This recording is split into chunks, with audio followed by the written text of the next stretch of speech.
The day after I died, my wife was already running back to her high school sweetheart. While I was missing, presumed alive, she'd scoff. What game is he trying to play now? When she got the call to identify the body, she assumed she'd be able to see the look on my face when my plot failed. But she didn't know I'd been dead for days. The clock struck midnight. I stared at the melting sky blue frosting on the cake on the table. The single candle stuck in it had burned down to nothing. My birthday quietly over. I slowly walked to the table, looked at the forgotten cake, picked it up, and took a bite. Happy birthday, I said to myself. Then, without a second thought, I threw the entire cake in the trash. Late that night, she came home. I looked toward the woman walking in through the door. You're back. Jessica Miller looked at me with a cold gaze, frowning in displeasure. Besides drinking, can you do anything useful? I swirled the whiskey in my glass and smiled. Drinking is useful. Then, I stumbled over to her. Whiskey's a good thing. Here, take a drink. I held the glass to her lips. She narrowed her eyes and slapped my hand away. You need to go to bed. The force was enough to spill most of the bourbon from the glass. The slap sobered me up a bit. I set down the glass and turned to look at her. Today's my birthday. Hearing this, Jessica's eyes flickered for a moment, but returned to normal just as quickly. Since it's my birthday, I guess I should get a gift. I sighed. If you won't give me one, I'll give you one. Saying that, I took a file from the drawer next to the couch and tossed it on the table. This is my gift to you. Her eyes scanned the file's cover. The words divorce agreement jumped out. She frowned and asked quietly, What game are you trying to play now? The two families forced this marriage on us, trapping you with me for all these years. You've suffered. Haven't you always been thinking about your high school boyfriend? Go find him. I handed her the divorce agreement. Before she could react, I gently kissed her forehead. She shoved me away hard after only a few seconds. I almost fell. Lowering my eyes, I said, It's pretty sad that we ended up like this. It seems like we're not meant to be together for life. Jessica's voice was still cold. If you'd realized that years ago, we wouldn't have had to torture each other like this. It's my fault. I forced a smile. Looks like this sin can only be atoned for with death. Jessica smirked. You think you have the guts to die? I paused, my voice dropping slightly. If I die, next life, I won't love you again. You can tell me when you're dead, Jessica said, turning and walking away. The door slammed shut. She was gone again. The smile faded from my lips. She still hated me so much. I gave a bitter laugh. I sat down on the couch and took another file from the drawer, my medical report. Terminal cancer. Those suffocating words were printed on the last page of the report. I closed my eyes and held them shut for a long time, then opened them and tore the report to shreds. The scraps of paper scattered across the floor. I looked at the wedding ring on my finger, gently rubbing it. Then, I slowly took it off and placed it on the table. The next morning, I packed all my things and threw them in the car. Without even eating breakfast, I drove away from the mansion. I drove straight ahead, gradually leaving the city behind, and got on the coast highway. I rolled down the window. The wind that blew in was cold and refreshing, whipping my hair around. Goodbye forever, Jessica Miller. I jerked the steering wheel to the right, released my hands, and floored the gas pedal. Bang! The car slammed into the cliff face on the right at full speed. The front of the car crumpled. Red blood began to pool beneath the driver's seat. Even though I was dead, my spirit lingered. I thought I could finally be free of Jessica Miller after death. But for some reason, my soul was always around her. 60 floors up in Global Enterprises. I floated to her office. After her parents died in a car accident, she took over the company. Her secretary brought her a strong coffee, and I followed her into the office. Ms. Miller, the video conference with Weiss starts at 9:30. The meeting materials are on your desk. Jessica nodded slightly, but I noticed something was missing from her finger. That's right, the wedding ring. Even though Jessica didn't treat me well, she never took off her wedding ring. But today, the ring was gone from the ring finger on her left hand, leaving only a faint red mark. Right, we're divorced. There's no need to wear the ring anymore. I felt a pang in my chest, like I was suffocating. I didn't know ghosts could still have feelings. Around noon, I checked the time like I always used to. For the past 5 years, I'd gone to Jessica's office to bring her lunch, day in and day out. But today I wasn't there. Her secretary, Heather, seemed to suspect something. She quickly ordered takeout for Jessica. 30 minutes later, the food arrived. Ms. Miller, lunch is here. Heather left after putting the takeout down. Jessica finished her work, opened the container, and frowned slightly after only one bite. It seemed like she noticed that the taste might be different. She ate a few bites and then set it aside. Her phone buzzed on the table. I glanced at it and saw a familiar name. Her eyes stayed fixed on the document. She picked up the phone and answered. Jessica, are you off work yet? Jessica lowered her eyes and looked at the phone screen, the corners of her mouth tilting up slightly. Yeah, almost. Then let's have dinner together tonight. Jessica looked at the files on her desk and quietly agreed. Okay. Jessica picked up the pace, finished reading the file in her hand, and left the office. The Continental Hotel. Jessica's car pulled up in the distance. Harry Chun adjusted his jacket and waited for her to get out with a smile. Jessica walked toward him. Have you been waiting long? Harry naturally put his arm around her shoulders. No, I just got here. Jessica's body visibly stiffened for a moment, but she quickly relaxed. The two walked into the French restaurant on the third floor of the Continental Hotel. Harry chivalrously pulled out a chair for Jessica and ordered a few of her favorite dishes. I couldn't help but feel like this was pathetic. Jessica never once ordered me food. Every time I eagerly put food on her plate and looked at her with hopeful eyes, she'd say coldly, Michael, do you have any self-respect? Can you save some energy? Harry seemed to be in a good mood, his face constantly showing his smile. One by one, the beautiful dishes were placed on the table. Harry maintained his proper manners, even occasionally putting food on her plate. Jessica raised her eyes to look at him. Are you feeling better? Harry continued cutting his steak. Much better. It's just a stomach ache, an old problem. It won't bother me if I eat regularly.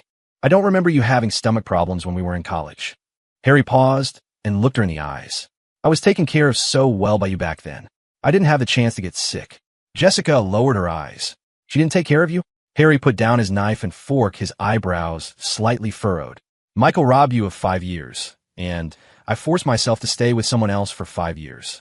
But we both know that you can't force feelings. We deeply love each other. If Michael hadn't come between us, we could have been together 5 years ago. Yes, it's all my fault. Now I'm finally gone, giving you two what you wanted. Jessica seemed to recall all the unpleasantness she'd experienced 5 years ago. Her face was filled with a bit of guilt. I'm sorry. Harry got up and walked to her side, bending down. No, it's not your fault. Michael and his family used their power to force us apart. We were powerless back then. We couldn't resist. He looked at her face, his eyes finally landing on her red lips.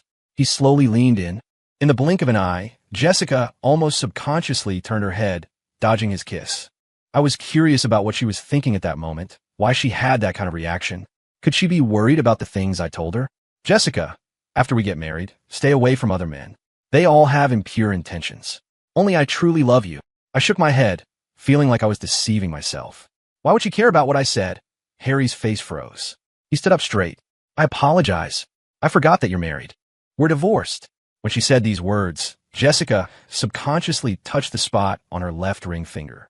The ring that had been on it for 5 years was gone, but the imprint from wearing it for so long was still there. Harry looked shocked. Really? You're divorced? But I noticed the moment when the corners of his mouth turned up. Jessica stood up and pulled him back to his seat. Yeah, divorced. Harry put his hands on the back of her hand, smiling. That's great, Jessica. You finally don't have to force yourself to stay by his side. He held her hand tightly. This is a good thing. We should celebrate. Jessica didn't care. It's not a big deal. There's no need to celebrate. Of course we have to celebrate. Harry said, raising his voice. I've been waiting for this day for 5 years. Jessica, even if it's just for me, let's celebrate. Seeing the bright smile on his face, Jessica didn't want to disappoint him, so she went along with him. The 8th floor of the Continental Hotel was a gilded cage. It was a gathering place for the famous socialites of Boston. After they finished eating, they went up to the 8th floor. I followed them, my body seeming to be out of my control. I didn't want to watch them show off their love like that. When they got to the 8th floor, they happened to run into Jessica's friends and a group of men drinking. Harry pulled Jessica straight into their private room. Deafening music blasted from the room. Harry wrapped his arm around Jessica's shoulders, seeming to declare his ownership. Her friends cheered, filling up and emptying glasses of wine. Eventually, Jessica was so drunk that she could barely stand. Her head was swimming. She squinted at her watch and mumbled, midnight. I have to go home. Michael doesn't let me come home late. He's always controlling me. It's so annoying. Harry was always by her side and seemed to hear her mumbling to herself. His face darkened slightly. He put his arm around her waist and softly coaxed. Jessica, you're divorced now. No one's going to control you anymore. So you don't need to follow any rules about not drinking or coming home early. Divorced. Jessica closed her eyes and laughed. That's right, we're divorced. Yeah, we're divorced. Seeing how happy she was, I felt like after loving her for so many years, I hadn't gotten even a tiny bit of love in return.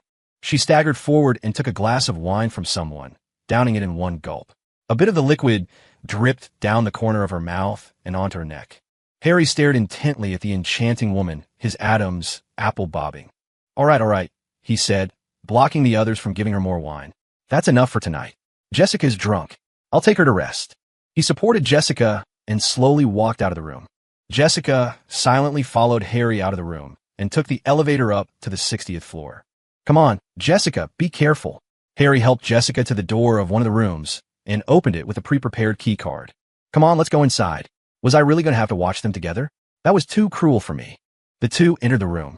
Harry helped her lie down on the bed. Just as he was about to help her take off her coat, Jessica suddenly sat up and pushed him away, her bright eyes not showing much emotion.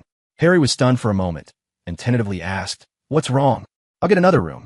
Jessica stood up, the dizziness making her sway a few times, almost losing her balance. Jessica staggered to the door and happened to bump into the hotel manager walking down the hallway. She had the manager open a room for her and walked into the newly opened room alone, closing the door behind her. I really didn't understand Jessica's actions. Wasn't this the day she'd been waiting for so long? Harry's watery eyes gradually turned cold, eventually revealing his anger. He said quietly, "She's already divorced, but she's still guarding her body for that guy." The next morning, Harry got his emotions in check, put on a perfect smile, and walked down from the 60th floor with Jessica on his arm. As they walked into the hotel lobby, they ran into a familiar face. The magnificent lobby was bustling with people. Harry and Jessica smiled as they looked at someone not far away. It was the hotel's front desk manager, my good friend from childhood, Kevin Olson. I excitedly wanted to run over and tell him not to get involved, but my soul passed right through his body. I sadly remembered that I was already dead. He stood there with his body straightened in a black professional suit, his cold eyes falling on the pair of people leaning on each other. Kevin said sarcastically, "Ms. Miller, you really know how to play. One at home, a group outside. You're having so much fun." Jessica's eyes darkened, but she didn't say anything. Harry stopped smiling and took a step forward, protecting Jessica in front of him like a guardian. "Kevin, this is between the three of us. It's none of your business. 5 years ago, Michael used his family's power to force Jessica to marry him. If it weren't for him, Jessica and I wouldn't have been separated for so long. Besides, Michael's not doing anything with his life now. What help can he give Jessica? He's just a freeloader." Kevin looked at Jessica provocatively. "Freeloader? Relying on a woman? I've never seen a friend be able to do what Michael did. He threw away his career for a woman." "Shut up." Harry glared angrily at Kevin. "I know what kind of person Jessica is. I won't let you slander her like that." "You won't let me? In what capacity won't you let me? As a third party?" Harry said to Kevin, "I knew Jessica before you. Michael was the third party who cut in between us." Kevin sneered. "How I remember it. You were a gold digger back then. You dumped Jessica and went abroad with a rich girl." Harry glanced at Jessica with a guilty conscience and hurriedly explained, "If Michael hadn't cut in, how could I have left Jessica?" "You've got the order backwards," Kevin said dismissively. 5 years is enough time to raise a dog to wag its tail and beg for food. Not to mention how I treated Jessica so well, giving her everything. In the end, I couldn't even get her to look at me." Kevin stared at Jessica. "I hope you really didn't fall in love with him. Otherwise, when you realize what you've lost, you'll understand what it means to regret it forever." Seeing my friend standing up for me like that, remembering that he was the first person to know about my death and how he broke down when he arrived at the hospital and saw my body, I wanted to tell him not to waste any more time on this woman. She wouldn't care at all. But now, Kevin was so angry that he couldn't wait to tear the two people in front of him apart with his own hands. I knew that he hated it in his heart. He hated how useless I was, and hated how this woman didn't know what was good for her. When Jessica looked at him indifferently, her voice was cold. "I don't love him." Kevin sneered. "I hope you can remember what you said today. Don't regret it for the rest of your life." Kevin coldly left those words behind, and then clenched his fists and turned around and left. Jessica drove back to the company and was busy as usual. The hangover from a night before gave her a headache. After a brief break after the meeting, she had her secretary bring in another extra strong coffee. While waiting for the coffee, she took out her personal cell phone that had been quiet all night and looked through it. I looked over at the phone screen. Harry had asked her out to dinner that night, so she sent him a message saying that she had something to do tonight and would reschedule. After sending the message, she flipped through all the messages and call logs back and forth. It seemed like she was looking for something, waiting for something. She lowered her eyes, staying silent for a moment. Just then, Heather walked in with the coffee. "Ms. Miller, your coffee." "MM." Jessica gave the phone one last glance, raised her eyes to look at Heather, and asked casually, "Has Michael called?" Heather froze for a moment, then replied, "No." Jessica lowered her eyes and didn't say anything else. Heather's expression was puzzled. I guess that Jessica had probably never asked about me. After all, I was the one who was always fawning over her. After drinking the hot coffee, Jessica put down her phone and refocused on her work. At noon, Heather ordered a box lunch for her. Jessica ate 2 bites, and her eyebrows furrowed again. "Where did you order this box lunch?" "Huaxing restaurant." Heather thought for a moment and asked hesitantly, "Is the food not to your taste? Do you want me to order a new one? Is the one you ordered before from the same place as this one?" "No, order from the other place from now on." Heather looked at the president and didn't dare to speak. Jessica glanced at her and said quietly, "Can't do it?" Heather seemed to struggle internally for a moment and confessed. "The food from before was all sent by Mr. Thompson." Heather said nervously, "For the past few years, your lunch has been sent over by Mr. Thompson. He delivered almost every day, rain or shine, and he was always on time. Because he was afraid you wouldn't eat it, Mr. Thompson specifically told me not to let you know that it was the food he sent, so I didn't tell you. I'm sorry, Ms. Miller. I shouldn't have taken it upon myself to do that." Yes, no matter how carefully I used to make food for her, as long as she knew I made it, she wouldn't be willing to taste a bite. From then on, I was careful and tried to please her in a humble way. I didn't ask her to fall in love with me. I only asked her to accept my love. She probably just got used to it and was uncomfortable suddenly changing the taste. Jessica didn't say anything. She just waved her hand and told her to leave. Jessica looked at the box lunch in front of her, her expression unclear. The food in there was average. Every meal I made before was beautifully arranged and carefully made. The taste wasn't particularly good, but it had a homemade flavor in it. She opened her phone again and looked through it, but there were still no new messages. She put down her phone and went back to work. By the time Jessica finished handling everything, it was already late. She looked at the time, then she drove back to the mansion. The house hadn't had an owner for 2 days. The servants and maids were conscientiously taking care of the mansion. Seeing Jessica come back, the servant was very happy. "Madam, you're back. I'll go to the kitchen and have them prepare dinner for you." Jessica took off her coat and handed it to the maid. Then she asked the servant, "Is Mr. Thompson home?" The servant shook her head and said worriedly, "Mr. Thompson drove out yesterday morning and hasn't come back yet." Jessica said quietly, "Have them prepare dinner." Okay. I've been gone for 2 days. Didn't she notice?" Jessica went upstairs and returned to our room. After walking around the room, she noticed that it was much emptier. All my things were gone. All the clothes and shoes in my closet were gone, and all my personal belongings had been swept away. And the man who had been waiting for her to come home every day for 5 years was also gone. She realized that I had completely left this place, left her. Jessica looked at the empty bedroom, and suddenly an indescribable feeling filled her entire heart. She sat down on the couch. Her eyes landed on the wedding ring shimmering in the light.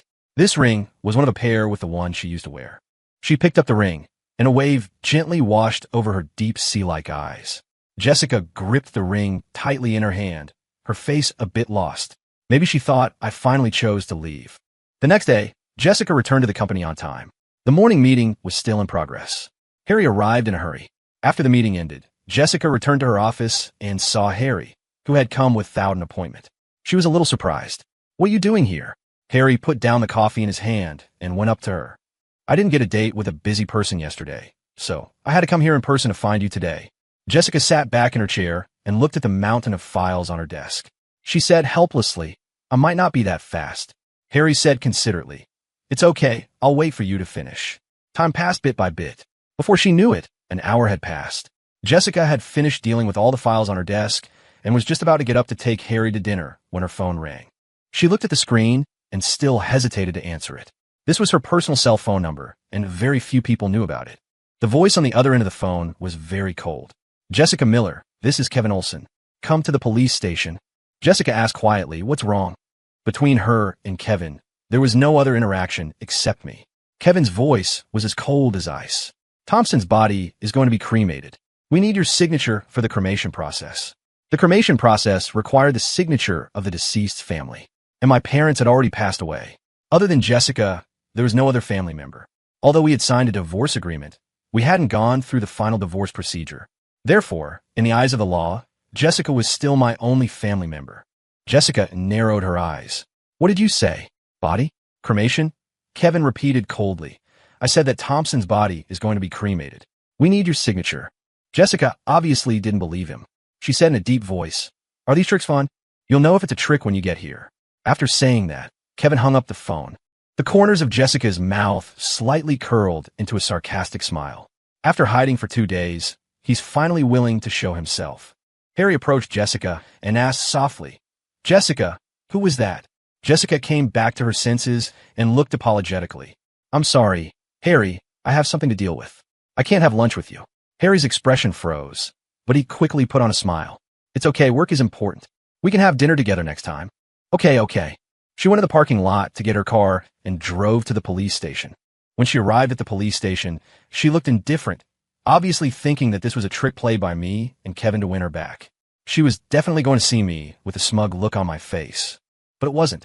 When she arrived at the police station, she only saw Kevin standing among a few police officers, his expression sad. She frowned and walked over. Kevin glanced at her indifferently and said to the police officer next to him, She's Thompson's wife. She can sign. Kevin's voice was also hoarse. Jessica asked impatiently, What are you guys doing? One of the police officers comforted her. Please accept our condolences. Jessica's pupils shrank slightly, not quite understanding what he meant. I'll take you to see the body first, to confirm. She followed the police officer. I really want to know what kind of expression she would have when she saw my body, and if she would be a little sad. I followed them to a room. There was a bed in the room, and a person was lying on the bed, covered in a white sheet from head to toe. The body has been left for 2 days and 2 nights. The weather is hot now, and the injured parts have started to rot. The bruises are also coming out. It'll stink soon, so we recommend cremating it as soon as possible. The body, Jessica said, I don't quite understand what you're saying. The police officer explained softly, Your husband had a car accident 2 days ago and died on the spot. Jessica was a little at a loss after hearing this shocking news. She subconsciously clenched her hands at her side. How is this possible? She didn't believe that the person lying on the bed was me. She walked step by step to the bed, her fingertips trembling slightly as she touched the white cloth, just about to lift it. But she paused and slowly lifted the white cloth after a long time. Jessica stared blankly at the man in front of her, who was so familiar that he was almost engraved in her bones. She didn't come back to her senses for a long time. She just stared at me silently, without saying a word. As expected, she was still so cold to me, and couldn't see any emotion in her eyes. Jessica thought back. Are you saying he committed suicide? Kevin sneered. There are no accidents. He was just stabbed in the heart by you and stabbed in the body by a terminal illness. Either way, he couldn't live anymore. Jessica, Thompson treated you so well. He never did anything to let you down. You think Thompson restricted your freedom, but he was just a chess piece of family benefit. Yet he had to bear all your hatred and anger. Jessica stood there in a daze, her eyes drooping slightly. Jessica looked at the confirmation in front of her, and her heart shrank slightly. She slowly signed the confirmation. Jessica watched as the body was pushed into the furnace, and the raging fire gradually submerged and devoured me. After the cremation, the staff at the crematorium packed the ashes and took them out. Kevin subconsciously reached out to take them, but Jessica took them away halfway. Jessica looked at Kevin indifferently, holding the urn. He was my husband. I'll take care of his funeral. No need. Kevin stood in front of her. As he said that, he reached out to snatch it. Jessica hugged the urn tightly and dodged. He was my husband. I'll take care of his funeral, Jessica emphasized. Jessica returned to the mansion with the urn. She hugged the urn and went back to the room. Jessica, who hadn't slept all night, had her hair disheveled, and her face was a little tired. She was silent for a moment before hugging the urn, getting up, opening the door, and walking out. When she went down the stairs, Jessica missed 2 steps and fell down. She subconsciously held the urn tightly in her arms, afraid that it would collide. Jessica carefully placed the urn on the table in the middle of the hall and personally checked all the items needed for the funeral. Michael Thompson was to be buried early tomorrow morning. There were still many things to prepare before the burial. Kevin came over early in the morning. Not long after, Harry and a few classmates came together. Jessica's eyes had been fixed on the urn placed on the table, silent and quiet. Harry looked at the table and pursed his lips. He suddenly said, Maybe this is the best result. He won't be sad because he can't get love anymore. And Jessica and I will have no obstacles from now on. Kevin's eyes were red. He looked at Harry, his voice colder than ever. The original partner hasn't been buried yet, and the third party dares to come to the door and talk nonsense, congratulating the future. As he said that, he punched Harry. Yep. Harry was about to fight back. Enough. Just as Harry was about to retort, Jessica suddenly interrupted in a deep voice. Her face didn't show much emotion. She just said quietly to Harry, "You can go back now." Harry took a step forward and explained, "Jessica, I don't mean anything else. I just think this is a release for the three of us. I know you feel guilty, but you can't blame his death on yourself." Jessica raised her eyes to look at Harry, her voice much gloomier than before. "Leave now." Harry reached out to grab her arm, but she dodged. Kevin and Jessica prepared everything for the funeral together. Jessica looked at the dishes placed by the servant in front of her, and suddenly remembered the familiar taste of homemade food for the past 5 years, which had unconsciously invaded all her taste buds. Her eyes returned to his smiling face on the wedding photo. She muttered, I'm sorry. She squatted down and buried her face in her arms, her shoulders trembling. Maybe she remembered the words I had told her. "Jessica, after we get married, you can't do anything to let me down. You have to stay away from other men." So she would come home on time every day. Maybe she could remember the little things from before. After we got married, for her first birthday, I carefully made an album for her. For her second birthday, I went to her hometown to learn how to make her special snacks and made them for her to eat. For her third birthday, I personally made a bowl of longevity noodles and brought them to her at 12:00 m. on the dot. Fourth birthday. Suddenly, she couldn't find any memories of her fourth birthday. That's right, her fourth birthday wasn't spent with me. That day, Harry called her. She drove to see him without hesitation. I saw her get up and walk to the cabinet, taking out the album I had given her from the drawer.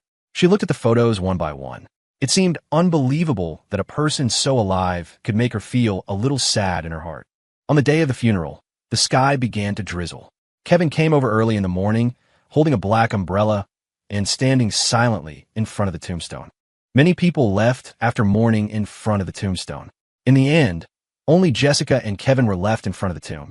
And Jessica's eyes were too deep, and it was difficult for others to see any other emotions in her eyes. When did he get cancer? Kevin stepped forward and bent down, wiping the rain off the photo with his sleeve. 1 week ago, a few of us had dinner together, and he suddenly had severe abdominal pain and passed out. I sent him to the hospital. The diagnosis report should have been taken the day before he committed suicide. He called me and said some strange things. Jessica, compared to the pain that terminal illness brought him, the thing that made him the most desperate was that you didn't love him. Jessica didn't know how she got back to the mansion. She ignored everything and walked straight upstairs, returning to the room. There was nothing of Michael's in the room anymore. Jessica lay on the bed. It was a little hard. Her hands started to reach around. Finally, she was about to find something I had hidden under my pillow. It was a USB drive.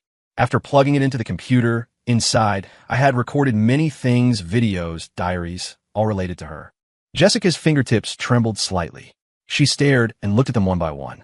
When she flipped to the end, her eyes were inexplicably sore. The last one was written before my accident. I want to spend a birthday with Jessica. Birthday? It seemed like she didn't come back until after 12 o'clock that day. Her heart was aching. She carefully recalled everything that had happened that day.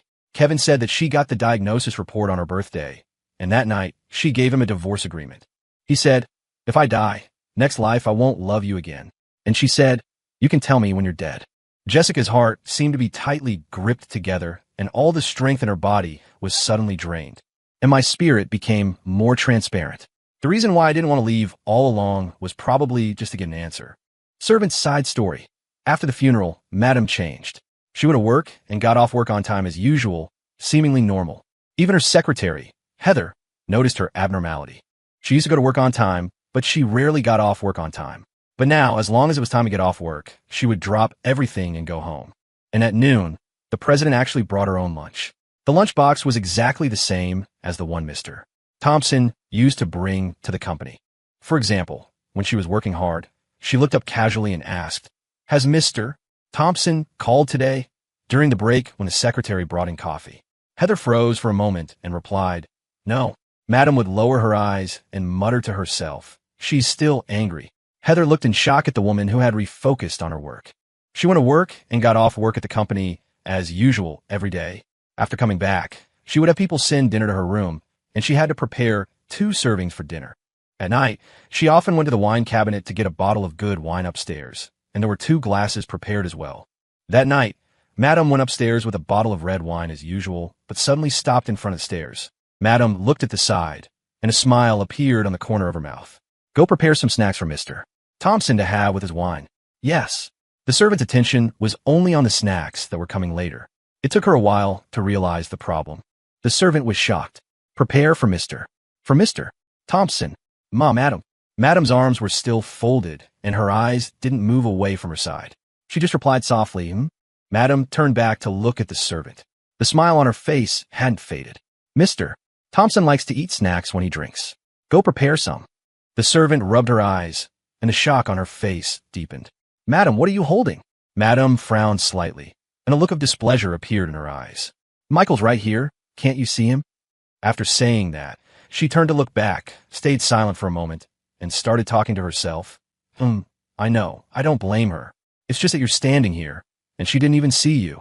Aside from Madame's occasional confusing actions, life didn't seem to have changed at all. She often showed everyone the feeling that Michael Thompson was still alive. Madame treated the imaginary Mr. Thompson very well. She became more and more accommodating to Mr. Thompson. The kitchen had to make the food he liked, and the sofa in the living room was changed to his favorite color. These actions all showed Madame's longing for Mr. Thompson. Harry found out about Madame's current situation from somewhere, broke into the mansion, and came to find her. When Madame saw Harry, she didn't say anything. She just put the dessert she was holding on the side, but there wasn't anyone sitting on the sofa on that side. He looked at her in disbelief. Michael Thompson is dead. How long are you going to keep lying to yourself? He grabbed her arms tightly with both hands. Jessica pulled away his hands indifferently. You can go back now. Don't come here again in the future. Michael doesn't like other men coming to the house. Harry stood up. Are you going to wake up? Michael died a long time ago. He can't even see your guilt and regret. Madame's face didn't have much emotion. She reached out and touched something on the side, as if she was comforting something. She faced Harry.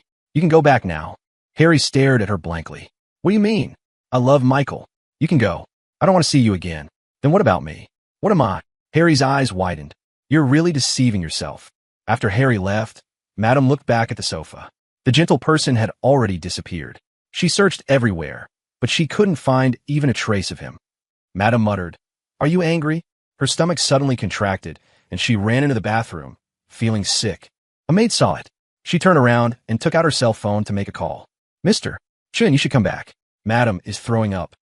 The focused maid didn't notice the woman approaching from behind. Until the cold air invaded her body and mind, the maid realized. Madam. Madame's cold gaze stared at her, without saying anything. The maid was so scared that she was sweating. Madam, I didn't mean it. It was Mr.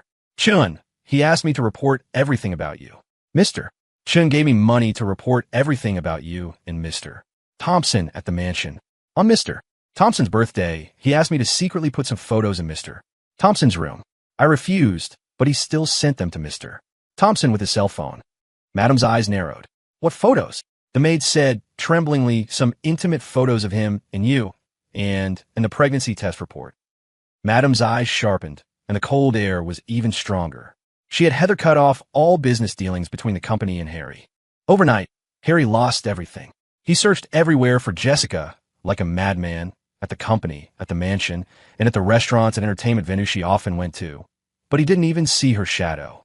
He was like a headless fly, with nowhere to vent his anger. Until one day, he called the maid and understood. Jessica was still living a monotonous and boring life between the company and the mansion. Every day when she came home, she still had people prepare 2 dinners and send them to her room to eat. Occasionally, she still went downstairs to get a bottle of red wine and go back to her room, still with 2 glasses.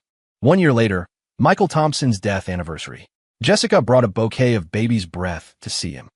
She finally recognized the fact that he was gone. Jessica stayed there quietly for the whole day, without saying anything, until night fell before she got up and left. On the drive back, it started raining heavily. She saw a truck from the next lane, losing control and crashing head-on. Her hands subconsciously wanted to turn the steering wheel, but in that 1 second, she remembered the lifeless body she had seen at the police station last year. She released the steering wheel. It's fine. Bang! With a deafening crash, Jessica fell into darkness forever. When her spirit floated out of her body, she saw a familiar back. The end.